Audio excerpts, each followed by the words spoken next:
Just কি বলেন যে আপনি ওই যে থিওরি ক্লাস শুনে ভালো হতো না আজকেরটা ভালো হয়েছে এইটুকু যদি বলেন। ওকে, আমরা যে ওয়ার্কশপটা করেছি ডেফিনেটলি এটা যদি আমরা থিওরির মাধ্যমে আমরা জিনিসটা জানতাম তাহলে আসলে প্র্যাকটিক্যাল ভাইবটা আমরা কখনোই পেতে পারতাম না। একটা সাপ্লায়ারের কি কি জিনিস সম্পর্কে আমার জানা দরকার, আমি যদি কেস স্টাডি উপরে যদি আজকের এই ওয়ার্কশপটা না করতাম তাহলে একটা সাপ্লায়ার আসলে মিনিমাম কি জিনিস আমার জানতে হবে, বা আমি যে প্রোডাক্টটা তৈরি করবো সেই প্রোডাক্টের মিনিমাম কোন কোন ইনফরমেশনগুলো আমার জানতে হবে, এটা আসলে লেকচার থেকে জানা কখনোই সম্ভব না।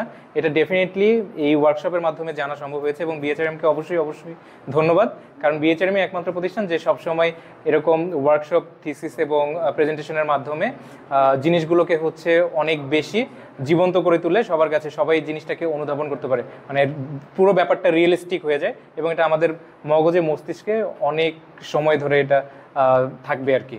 Thank you sir.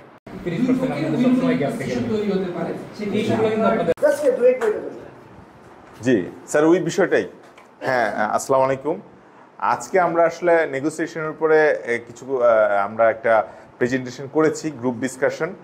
তো নেগোসিয়েশনের যেটা মূলত আজকের ক্লাসে আমরা করেছি বা বুঝতে পেরেছি যে আসলে এটা একটা খুব জটিল একটা জিনিস, কিন্তু আজকে এই সুযোগটা পাওয়ার জন্য বিএচআরএম থেকে যেটা আমাদের জন্য ইন ফিউচারে খুব ভালো হবে। এখন নেগোসিয়েশনের যেটা মূলত বিষয় সেটা হচ্ছে যে প্রথমে হচ্ছে যে আমাদেরকে প্রাইস, প্রোডাকশনের কস্টিংটা ইম্পর্টেন্ট। প্রোডাকশনের কস্টিংয়ের সাথে হচ্ছে আদার কস্টিংগুলো জড়িত হয় এবং সেগুলোকে রিক্যালকুলেট করে একটা প্রফিট মার্জিনকে দাঁড় করাতে হয়। এখন প্রফিট মার্জিনটা এটা মোটামুটি দেখা যায় যে 10 to 15% বা একটু কিছু নেগোশিয়েট বেশি হতে পারে, কম হতে পারে, কিন্তু যদি কস্টিংটাকে খুব বেশি অ্যানালাইসিস না করা হয় তাহলে নেগোশিয়েট করতে অনেক সমস্যা হয়। আর নিজস্ব আমি আরেকটা জিনিস বলবো, সেটা হচ্ছে যে আমাদের ম্যানুফ্যাকচারিং কোম্পানিতে বা যদি হয় মানে কোনো ধরনের ইন্টারনাল প্রবলেম থাকে, সেটা যদি যাদের সাথে আমরা বিজনেস করতে যাই তারা যদি সেটা জানে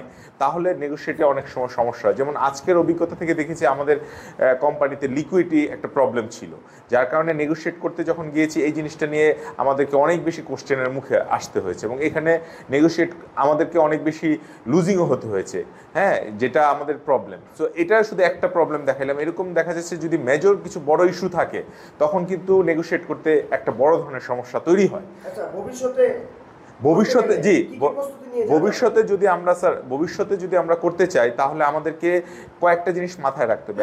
এক নম্বর হচ্ছে প্রোডাকশন কস্টিংটাকে ভালো করে রিক্যালকুলেট করতে হবে, তারপর আদার্স চার্জগুলো এবং আমাদের যে ইন্টারনাল যে সমস্যাগুলো থাকবে সেগুলোকে কিভাবে ওভারকাম করে নেগোশিয়েট করতে হবে সেই জিনিসটা, এবং যার সাথে নেগোশিয়েট করবো তাদের ইনফরমেশনগুলোকে খুব ভালোভাবে অ্যানালাইসিস করে নেগোশিয়েটের দিকে আগাতে হবে। Thank you sir.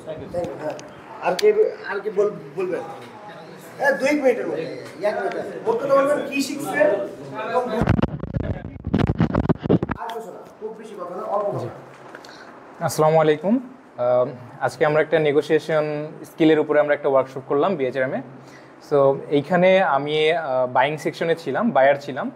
সো এইখানে আমরা যে জিনিসটা সবচেয়ে গুরুত্বপূর্ণ শিখতে পেরেছি যে পূর্বে আমরা যখন নেগোশিয়েট করতাম তখন কোনো পূর্ব পরিকল্পনা ছিল না। সাপ্লায়ার একটা প্রাইস বলতো, আমি ধামাধাম তার একটা প্রাইস বলে দিতাম, তো এর মধ্যে হলেও তো না হলে নাই। বাট ওই প্রাইসটা আসলে আমি যৌক্তিক কোনো প্রাইস বলেছি কিনা এটার কোনো অ্যানালিসিস আমার কাছে ছিল না। বাট এখন আজকে বিএচআরএম এই ওয়ার্কশপের মাধ্যমে আমি জানতে পারলাম যে যখন কোনো একটা প্রোডাক্টের প্রাইসিং নিয়ে নেগোশিয়েট করতে হয় সেক্ষেত্রে হচ্ছে অবশ্যই ওই প্রোডাক্টের কস্টিং অ্যানালাইসিস আমাকে জানতে হবে। প্রাইস অ্যানালাইসিস তো একটা অবশ্যই important part, but costing analysis আমার করতে হবে। কস্ট অ্যানালাইসিস করার পরে দেন আমি যেই সাপ্লায়ারের সাথে নেগোসিয়েশনে বসেছি সেই সাপ্লায়ারের ক্রেডিট অর্ডিনেন্স, সেই সাপ্লায়ারের রেপুটেশনস, সেই সাপ্লায়ারের ক্যাপাসিটি, এই জিনিসগুলো সম্পর্কে আমার একটা সম্যক ধারণা থাকতে হবে, তাহলে আমি তার সাথে নেগোশিয়েট করতে পারবো। এবং ওই সাপ্লায়ারের দুর্বলতা জানাও আমার জন্য ইম্পর্টেন্ট, তাহলে আমি নেগোসিয়েশনে পজিটিভ একটা ভাইব রাখতে পারবো অলওয়েজ। সো আমার মনে হয় যে ইন ফিউচারে যখন আমি কোনো একটা নেগোসিয়েশন করতে যাব আমি ডেফিনেটলি প্রোডাক্টের কস্ট অ্যানালাইসিস করব এবং ডেফিনেটলি আমি যেই সাপ্লায়ারের সাথে নেগোসিয়েশন করব সেই সাপ্লায়ারের সাম্যক একটা অবস্থা সম্পর্কে অবশ্যই ধারণা নেওয়ার চেষ্টা করব। Thank you sir. স্যার এই যে এই জিনিসগুলো এগুলো তো আমরা তো লেকচারে বলতে পারতাম, মুখস্থ বলতে পারতাম না, এটা কি বলাতে কি ভালো হয়েছে, ভালো হতো, নাকি আজকে যে মানে থেকে থেকে শিখলেন এটাতে বেশি ভালো হয়েছে? ডেফিনেটলি স্যার, আমরা আমি সবসময় বিশ্বাস করি স্যার, আপনি আজকে ক্লাসে বলছেন যে আমাদের মানে বুকিশ যে নলেজ। জি স্যার, হ্যাঁ এখানে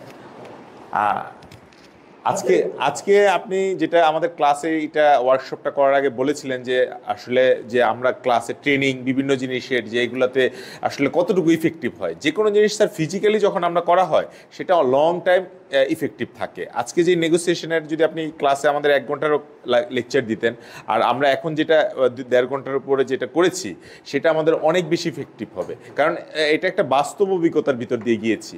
আর যেটাই ফিজিক্যাল এক্সপিরিয়েন্সের ভিতর দিয়ে যায় সেটা অনেক বেশি লং টাইম কাজ করে। এবং এইখানে এই ধরনের বিভিন্ন আমি কোর্স করার সময় দেখেছি যে কিছুদিন পর পরে আমাদের এরকম নেগোশিয়েট বা বিভিন্ন টপিকের উপরে রিয়েল প্রেজেন্টেশন হয় বা রিয়েল এক ধরনের এই যে ওয়ার্কশপ হয়, যেটা অনেক বেশি ইফেক্টিভ মনে হয়, যেটা আমাদের বাস্তব জীবনে অনেক বেশি কাজে দিবে। Thank you sir.